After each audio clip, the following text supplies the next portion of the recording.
നമസ്കാരം. വയനാട് ദുരന്തം കഴിഞ്ഞിട്ട് ആഴ്ചകൾ പിന്നിടുന്നു. ദുരന്ത ബാധിതർ ഇപ്പോഴും ഇരുട്ടിൽ തപ്പുകയാണ്. ചൂരൽമലയിലും പുഞ്ചിരിമട്ടത്തും അട്ടമലയിലും മുണ്ടക്കൈയിലുമൊക്കെ താമസിച്ചിരുന്ന മനുഷ്യർ ഇപ്പോൾ മറ്റെവിടെയൊക്കെയോ വാടകയ്ക്ക് താമസിക്കുന്നു. ഏതാണ്ട് 1000-ഓളം കുടുംബങ്ങളെ നേരിട്ട് ബാധിച്ച മഹാദുരന്തമായിരുന്നു. ഏതാണ്ട് 500-ഓളം പേർ മരിച്ചുപോയി. അവരിൽ പലരുടെയും മൃതദേഹം ഇതുവരെ കണ്ടെത്തിയിട്ടില്ല. ഈ നാട് മുഴുവൻ അവർക്ക് വേണ്ടി ഒരുമിച്ച് നിന്ന് അവർക്ക് വേണ്ട സാധന സാമഗ്രികൾ എത്തിച്ചു കൊടുത്തു. അവർക്ക് ഭക്ഷണവും വസ്ത്രവും കൊടുത്തു. എന്നാൽ അവരെല്ലാം മടങ്ങിക്കഴിഞ്ഞപ്പോൾ സർക്കാർ അവരെ കൈവിട്ട ദുരവസ്ഥയിലാണ്. അവർക്ക് വേണ്ടി പ്രത്യേകിച്ച് ഒന്നും ചെയ്യുന്നില്ല. ഏതാണ്ട് 700 കോടിയോളം രൂപ വയനാട്ടിലെ ദുരിതബാധിതരുടെ പുനരധിവാസത്തിന് വേണ്ടി മാത്രം ശേഖരിച്ച സർക്കാർ 1 രൂപ പോലും മുടക്കാതെ അത് കാത്തു സൂക്ഷിക്കുന്നത് എന്തിനു വേണ്ടിയാണ്? ചില രാഷ്ട്രീയ പാർട്ടികളും സന്നദ്ധ സംഘടനകളും വെച്ചുകൊടുത്ത ചില്ലറ പൈസ അല്ലാതെ ആർക്കും ഒന്നും കിട്ടിയിട്ടില്ല. സർക്കാർ കൊടുക്കുന്ന തുക കൊണ്ട് വാടക അടയ്ക്കാൻ പോലും കഴിയുന്നില്ല. സർക്കാരിന്റെ വീഴ്ച മറച്ചുവെക്കുന്നതിന് വേണ്ടി കേന്ദ്ര അവഗണനയ്ക്കെതിരെ എല്ലാ പാർട്ടികളും ഒരുമിച്ച് ചേർന്ന് ഹർത്താൽ നടത്തുന്നു. എന്നാൽ ഇവിടെ ശേഖരിച്ചിരിക്കുന്ന പണം എന്തുകൊണ്ട് കൊടുക്കുന്നില്ല? എന്തുകൊണ്ട് ഈ മനുഷ്യരെ പട്ടിണിക്കിടുന്നു എന്ന് ആരും ചോദിക്കുന്നില്ല. സർക്കാരും സന്നദ്ധ സംഘടനകളും ഒരുമിച്ച് സഹായിക്കാൻ ഇറങ്ങിയത് കൊണ്ട് തന്നെ ആ സമയത്ത് ഞങ്ങൾ പിന്മാറി നിൽക്കുകയായിരുന്നു. മാസങ്ങൾക്ക് ശേഷം മറുനാടൻ ഒരു പദ്ധതിയുമായി രംഗത്ത് വന്നു. ബ്രിട്ടീഷ് മലയാളി ചാരിറ്റി ഫൗണ്ടേഷനും മറുനാടൻ മലയാളിയും തിരുവനന്തപുരം ചപ്പാത്ത് പ്രവർത്തിക്കുന്ന ശാന്തിഗ്രാമം ചേർന്ന് ഫണ്ട് ശേഖരണം നടത്തി. അച്ഛനും അമ്മയും മരിച്ച കുട്ടികളെ കണ്ടെത്തി അവരെ സഹായിക്കാനായിരുന്നു ഞങ്ങളുടെ പദ്ധതി. അങ്ങനെ പ്രിയപ്പെട്ട പ്രേക്ഷകർ ഞങ്ങൾക്ക് നൽകിയത് 1,12,00,000 രൂപയാണ്. ആ പണം മുഴുവൻ 28 പേർക്കായി ഞങ്ങൾ വിതരണം ചെയ്തു. 3 തവണയാണ് ഈ പദ്ധതിയുടെ ഭാഗമായി ഞാൻ ഈ ചൂരൽമല മുണ്ടക്കൈ പ്രദേശങ്ങൾ സന്ദർശിച്ചത്. അവിടുത്തെ യാഥാർത്ഥ്യം നേരിട്ട് കാണുകയും അവിടെയുള്ള അജയ് എന്ന് പറയുന്ന ഒരു ചെറുപ്പക്കാരനെ ഞങ്ങളുടെ അന്വേഷണത്തിൻ്റെ പങ്കാളിയാക്കുകയും ചെയ്തു. കൂടാതെയാണ് മേപ്പാടിയിലുള്ള ആർഷഭാരതം എന്ന NGOയുമായി ബന്ധപ്പെട്ട് അവരുടെ സഹായം കൂടി തേടുന്നത്. മേപ്പാടി ഗ്രാമപഞ്ചായത്ത് അധികൃതർ, സ്ഥലം MLA ടി സിദ്ദിഖ് തുടങ്ങിയ സകലരോടും ചർച്ച ചെയ്തും ആശയവിനിമയം നടത്തിയുമാണ് ഞങ്ങൾ 28 പേരെ തിരഞ്ഞെടുത്തത്. അവരെ തിരഞ്ഞെടുക്കാനുള്ള ഏറ്റവും പ്രധാനപ്പെട്ട മാനദണ്ഡം അപ്പനോ അമ്മയോ ആരെങ്കിലും ഒരാൾ ഇല്ലാതാവണം എന്നതായിരുന്നു. ഞങ്ങൾ പണം കൊടുത്ത് 28 പേരെക്കാൾ അർഹതയുള്ള പലരും ഉണ്ടെങ്കിലും ഈ മാനദണ്ഡം കർശനമായി പാലിച്ചതുകൊണ്ട് ചില പരാതികളൊക്കെ പണം ലഭിക്കാത്തവർക്ക് ഉണ്ട് എന്നറിയാം. പക്ഷെ എല്ലാവർക്കും പണം കൊടുക്കാൻ കഴിയുമായിരുന്നില്ല. 11 പേർക്ക് 5 ലക്ഷവും 12 പേർക്ക് 3.5 ലക്ഷവും 6 പേർക്ക് 3 ലക്ഷവും വീതമാണ് ഞങ്ങൾ കൊടുത്തത്. ആ പരിപാടി കഴിഞ്ഞ ദിവസം മേപ്പാടി ഗ്രാമപഞ്ചായത്ത് ഓഫീസിൽ വെച്ച് നടന്നു. ആ ചടങ്ങിന് വിശദാംശങ്ങൾ ഈ വീഡിയോയുടെ ഒടുവിൽ കൊടുക്കുന്നതാണ്. ചെറിയൊരു സങ്കടം ബാക്കിയായത്, ഞങ്ങൾ 3 തവണ സന്ദർശനം നടത്തിയാണ്. ശാന്തിഗ്രാമിൻ്റെ ഒരു ഫാക്ട് ഫൈൻഡിങ് ടീമൊക്കെ ഒരു തവണ വിശദമായി പരിശോധന നടത്തിയാണ് ഞങ്ങൾ അർഹരെ കണ്ടെത്തിയത്. അവരുടെ അക്കൗണ്ടിലേക്ക് പണവും ഞങ്ങൾ കൈമാറി കഴിഞ്ഞു. പക്ഷെ പണം കൈപ്പറ്റാൻ പോലും ചിലർ എത്തിയില്ല എന്നത് സങ്കടമായി മാറി. ഞങ്ങൾ വെരിഫിക്കേഷന് വേണ്ടി പോയപ്പോഴും എത്താത്തവരുണ്ട്. ഞങ്ങൾ സെലക്ട് ചെയ്ത് ഇതാ പണം തരാൻ വേണ്ടി ഞങ്ങൾ മേപ്പാടിയിലേക്ക് വരുന്നു എന്ന് പറഞ്ഞപ്പോഴും വരാത്ത ചിലരുണ്ട്. ആ ഒരു സങ്കടമായി തന്നെ തുടരുന്നു. ഒരു മഹാദുരന്തത്തിന്റെ പശ്ചാത്തലത്തിൽ പോലും ചില സെലിബ്രിറ്റികൾ ജനിക്കപ്പെടുന്നു. അവർക്ക് കൊടുക്കുന്ന 5 ലക്ഷം രൂപ ഒന്നുമല്ലാതെ തോന്നുന്നത് കൊണ്ട് വാങ്ങാൻ പോലും എത്താൻ കഴിയുന്നില്ല എന്നതൊക്കെ സങ്കടകരമായ അനുഭവം തന്നെയാണ്. മറ്റൊരു കാര്യത്തിൽ കൂടി ഞങ്ങൾക്ക് വിഷമമുണ്ട്. ഈ 28 പേരെ മാത്രമേ ഞങ്ങൾക്ക് സഹായിക്കാൻ കഴിഞ്ഞുള്ളൂ. കുറഞ്ഞത് 1000 പേരെങ്കിലും ദുരിതബാധിതരാണ്. ഇവരെക്കാൾ അർഹതയുള്ള പലരും അവിടെ ഉണ്ടാവാം. അപ്പനോ അമ്മയോ നഷ്ടപ്പെട്ടവർ എന്നൊരു മാനദണ്ഡം എടുത്തതുകൊണ്ട് അവരെയൊന്നും ഞങ്ങൾക്ക് സഹായിക്കാൻ കഴിഞ്ഞില്ല. നിസ്വാർത്ഥമായി 1 രൂപ പ്രതിഫലം കൈപ്പറ്റാതെ ഞങ്ങളെ ഇതിനുവേണ്ടി സഹായിച്ച അജയ്യെ ചിലരെങ്കിലും കുറ്റപ്പെടുത്തുന്നു എന്നറിയാൻ കഴിഞ്ഞു. അർഹതയില്ലാത്ത ചിലർക്ക് പണം പോയെന്നും അർഹതയുള്ളവർ പിന്തള്ളപ്പെട്ടു എന്നുള്ള പരാതിയാണ്. ഏത് പദ്ധതിയുമായി നമ്മൾ മുമ്പോട്ട് പോയാലും ഇത്തരം പരാതികളുണ്ടാവും. ഞങ്ങളാൽ കഴിയുന്ന വിധത്തിൽ ഞങ്ങൾ പ്രാദേശികമായി രാഷ്ട്രീയ നേതൃത്വത്തോടെ സർക്കാർ അധികാരികളുടെ പഞ്ചായത്ത് അധികാരികളോടൊക്കെ ചോദിച്ച് ഞങ്ങൾ കണ്ടെത്തിയതാണ്. അതിൽ അജയ്യോ ആരെങ്കിലും ഒരാളോ ഉത്തരവാദിയല്ല. അജയ് പ്രാഥമിക ഡാറ്റയാണ് ഞങ്ങൾക്ക് ശേഖരിച്ച് തന്നത്. അജയ് ഏതാണ്ട് 100ഓളം പേരുടെ ഡാറ്റ ഞങ്ങൾക്ക് തന്നു. ആ ഡാറ്റയാണ് മറുനാടൻ മലയാളി, ബ്രിട്ടീഷ് മലയാളി ചാരിറ്റി ഫൗണ്ടേഷനും ശാന്തിഗ്രാമവും ഒക്കെ പരിശോധിച്ചതും പല വൃത്തങ്ങളിൽ അത് ഡബിൾ ചെക്കിങ് നടത്തി ഉറപ്പാക്കിയതും. അതുകൊണ്ട് തന്നെ ഞങ്ങളുടെ മാനദണ്ഡത്തിൻ്റെ ഉള്ളിൽ ഒതുങ്ങി നിന്നുകൊണ്ടുള്ളവർക്കാണ് ഞങ്ങൾ പണം കൊടുത്തത്. ദുരന്തബാധിതരിൽ ഈ പണം കൈപ്പറ്റിയവരേക്കാൾ അർഹതയുള്ളവർ ഉണ്ടാവാം. പക്ഷെ ഒരുപക്ഷെ അവർക്ക് അപ്പനും അമ്മയും ഉണ്ടായെന്ന് വരാം.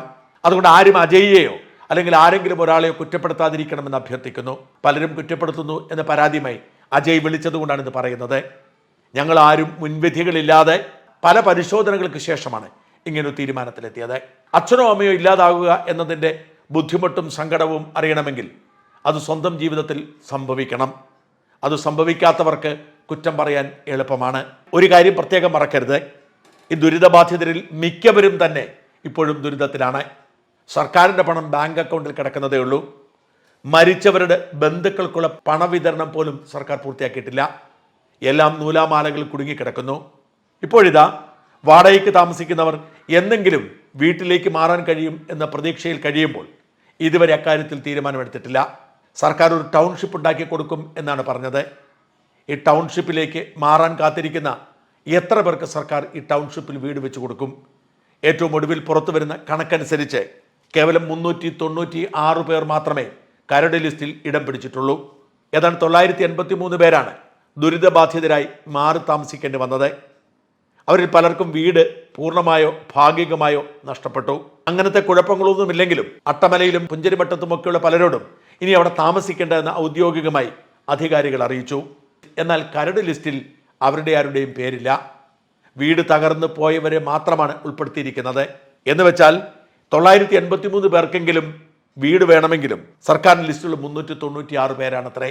അവർക്കുള്ള ടൗൺഷിപ്പ് പോലും എന്ന് നിർമ്മാണം തുടങ്ങുമെന്ന് ആർക്കും അറിയില്ല. സർക്കാർ 2 എസ്റ്റേറ്റ് ഏറ്റെടുത്തു. ആ എസ്റ്റേറ്റ് ഉടമകൾ സർക്കാരിനെതിരെ കേസ് കൊടുത്തിരിക്കുന്നു. കോടതി സ്റ്റേ ചെയ്തിരിക്കുന്നു. അതായത് ഇവരുടെയൊക്കെ പുനരധിവാസം അനന്തകാലത്തേക്ക് നീണ്ടുപോകും. അങ്ങനെ നീണ്ടുപോയാലും വീട് നഷ്ടപ്പെട്ട എല്ലാവർക്കും വീട് കിട്ടും എന്ന് ഉറപ്പൊന്നുമില്ല.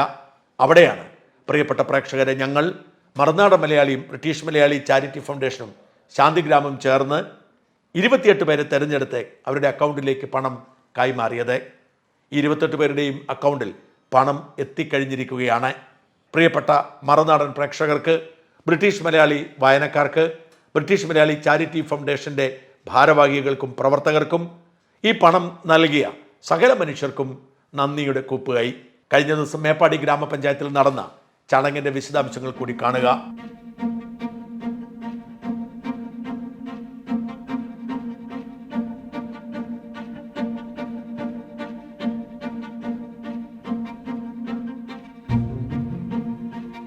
ഞങ്ങൾ കഴിഞ്ഞ് 10-12 കൊല്ലമായിട്ട് ഇങ്ങനെ 14 കോടി രൂപ കൊടുക്കുന്നതിന് ഭാഗമായി കേരളത്തിന് നാനാഭാഗത്തുള്ള പല സ്ഥലങ്ങളിലെയും പലരെയും ബന്ധപ്പെടുമ്പോഴും ഇത്രയേറെ ആത്മാർത്ഥതയോടെ ഞങ്ങളോട് സഹകരിച്ച ഒരു MLA ഉണ്ടായിട്ട് വേറൊരിടത്തും ഉണ്ടായിട്ടില്ല എന്ന് ആത്മാർത്ഥയോടെ പറയട്ടെ. വെറുതെ പറയുന്നതല്ല. ഞാൻ അത്ഭുതത്തോടെയാണ് ഈ സിദ്ദിഖ് എന്ന് പറയുന്ന മനുഷ്യനെ കാണുന്നത്. ഞാനും അദ്ദേഹവും തമ്മിൽ രാഷ്ട്രീയമായി പല ഭിന്നതകളും ഉണ്ടായിട്ടുണ്ട്. കടുത്ത വിമർശനം നടത്തിയിട്ടുണ്ട്. ഞാൻ അദ്ദേഹത്തെ വിമർശിച്ചിട്ടുണ്ട്. അദ്ദേഹം ചെറിയ ഭാര്യ എനിക്കിട്ട് പണിതിട്ടുണ്ട്, പണ്ടൊക്കെ, ഇപ്പോഴല്ല. പക്ഷേ ഇതൊന്നും അദ്ദേഹത്തിന്റെ പ്രവൃത്തിയെ ബാധിക്കുന്നതല്ല. അതിശക്തമായ രീതിയിൽ ഈ കാര്യത്തിൽ നിന്നും എപ്പം വിളിച്ചാലും വരും. എല്ലാ കാര്യങ്ങൾക്കും മുമ്പിൽ നിൽക്കും. ഞാൻ ആത്മാർത്ഥമായി പറയുന്നത് വെറുതെ പറയുന്നതല്ല. ഇതുപോലൊരു ജനപ്രതിനിധിയെ ഈ പ്രതിസന്ധി കാലഘട്ടത്തിൽ കിട്ടി എന്നത് ഈ വയനാട്ടിലെ മനുഷ്യരുടെ ഭാഗ്യമാണ്.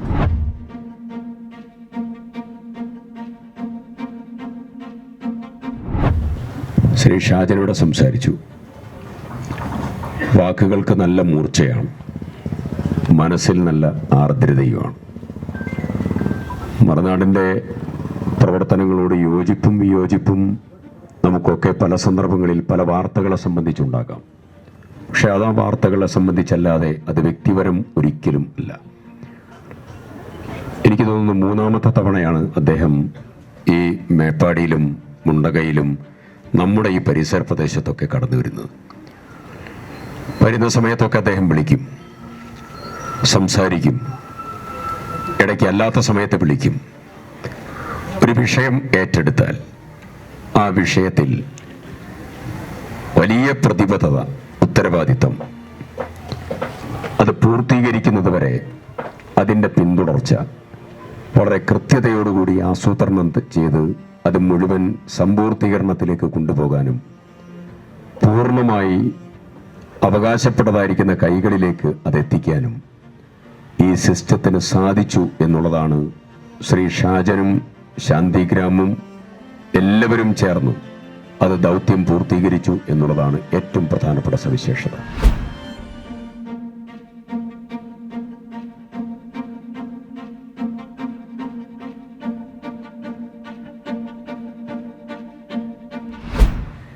എനിക്ക് തോന്നുന്നു ബിരിയാണി ചാലഞ്ച് നടത്തി ഇവിടെ വന്നവരുണ്ട്. ആഭ്യന്തരമായി അവർ കയ്യിൽ നിന്നെടുത്ത് കലക്ഷൻ നടത്തി ഇവിടെ വന്നവരുണ്ട്. സംഘടനാ സംവിധാനത്തിൽ വിവിധ തലത്തിൽ കലക്ഷൻ നടത്തി എടുത്തു വന്നവരുണ്ട്.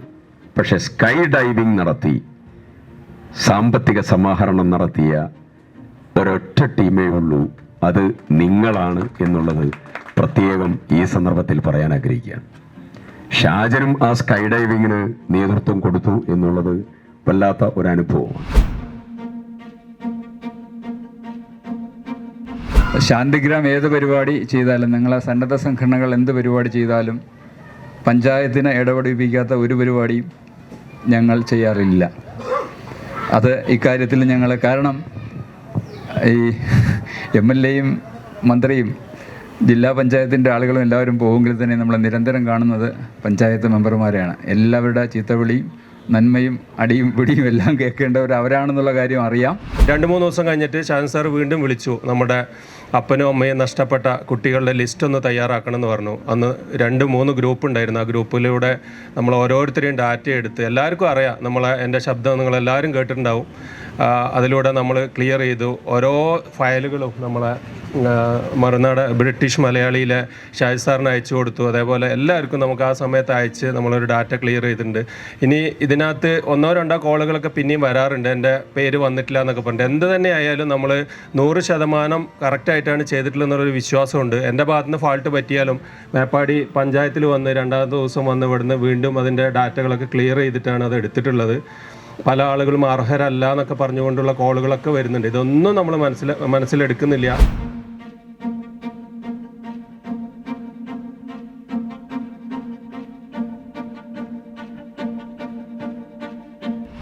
UK നിങ്ങളോർക്കും ഇത്രയും കോടി രൂപ ഇവിടെ എത്തിച്ചെങ്കിൽ അവിടെ ഓരോരുത്തർ കഷ്ടപ്പെട്ടാണ് മക്കളെയും ഒക്കെ നോക്കിയും ഓവർ ടൈം ഒക്കെ ചെയ്തിട്ടാണ് അവർ ഈ ചെറിയ തുക നിങ്ങളിൽ എത്തിച്ചത്. അതും അവർക്കും പ്രത്യേക നന്ദി, അവരെ സ്മരിക്കേണ്ടതായിട്ടുണ്ട്. കാരണം ഈ തുക അവിടെ എത്തിക്കണമെങ്കിൽ അവരിൽ നിന്ന് കിട്ടിയ ചെറിയ വെള്ളിക്കാശ് പോലെ ചെറിയ കാശാണ് നമുക്ക് ഇത്രയും തുകയായി ഇവിടെ കിട്ടിയത്. അതും ബ്രിട്ടീഷ് മലയാളി ചാരിറ്റിയോടുള്ള അവരുടെ വിശ്വാസം കൊണ്ടാണ്. കാരണം കിട്ടുന്ന ഒരു പി പോലും, അവിടുത്തെ പൈസയ്ക്ക് പറയുന്ന പി ആണ്, പി എന്നാണ് പറയുന്നത്. അപ്പോൾ ഒരു പി പോലും നഷ്ടപ്പെടുത്താതെ അവർ തരുന്ന പൈസയിൽ എക്സ്ട്രാ കൂടുതൽ കിട്ടിയാണ് ഞങ്ങൾ ഈ ഫണ്ട് ഇവിടെ ഓരോരുത്തരുടെ കയ്യിലും എത്തിക്കുന്നത്.